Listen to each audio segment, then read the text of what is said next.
Well, thank you, Mr. Chairman, and thank you for all of our witnesses for being here today. It's great to be able to talk about this issue that's so important for us as a country in terms of how do we keep our economy going, moving forward.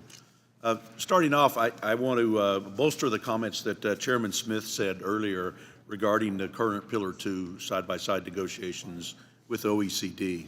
As you know, members of this committee agreed to have Section 899 pulled from the reconciliation bill due to the G7 agreement. And I want to commend the work that Treasury's been doing to address this point, to ensure that the U.S. tax code is treated fairly in a side-by-side agreement with Pillar 2. It's been from day one, actually, the Trump administration and Secretary Bessent have been very actively involved in helping address that. However, we have 28 days left in the year, and I'm concerned that other countries and certain bureaucrats are also just slow-walking the process. It's my understanding that the treatment of substance-based tax incentives is one of the stumbling blocks. I want to emphasize, as mentioned earlier, that non-refundable U.S. tax credits must be treated equitably with other countries' refundable tax credits. And if they're not, this will adversely affect inbound investment into the United States and will certainly harm our tax base. I also want to emphasize that a swift resolution to this issue before the end of the year, without a swift resolution of this issue, would drive us to look at how do we bring back those protectionary measures in order to protect the U.S. tax base. Moving on, I want to focus on how the reconciliation bill enhanced and reinforced America First pro-growth international policies that have been incredibly successful since the passage of TCJA in 2017. The timely conversation is important that we can further sound tax policy and ensure that American businesses are successful globally. The reconciliation bill made several beneficial tweaks to BEAT, GILTI, and FDII. There's some of those acronyms again, Chairman. By locking in rates and simplifying the underlying calculations, and of course, coming up with some brand new acronyms in the process. I think there's further work that we can do in this space. Talking about BEAT, consideration of the high tax exemption and allowing deductions for payments already subject to U.S. tax would encourage businesses to bring more intellectual property back into the United States. With NCTI, or formerly GILTI, as the new acronym has been created, we would fully eliminate the foreign tax credits.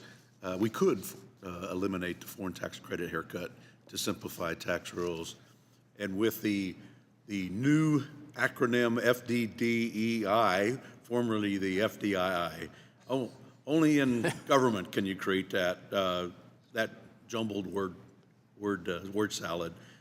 We could make beneficial changes to this provision that would further incentivize companies to build, service, and maintain future intellectual property here in the United States.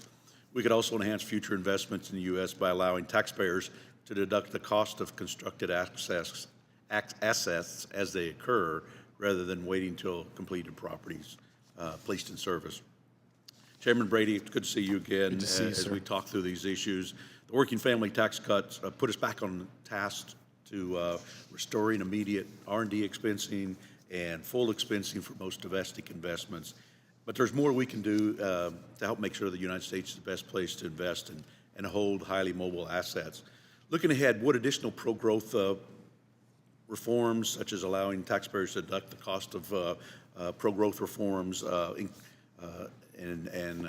assets as they're incurred, or strengthening location of IP in the U.S., or simplifying our tax credits and audit adjustment rules that would best position the United States for the next generation? Yeah, so first, Congressman, thanks for your leadership here, and including in the OECD and Section 899. You did good work in the international tax space. It will ensure America continues to be the best place in the world to build and invest, but more can be done. I think first, I would recommend, deliver stability and certainty in the provisions you've just changed. I think the biggest concern for businesses is these are excellent changes. Will they be here for the long haul? I think that's important. Treasury regulations can create the certainty and stability and deliver the results you, Congress, did in this bill. So continue to work with Treasury in these areas. I sense, like in 2017, where they were eager to work to the intent of Congress, they're doing the exact same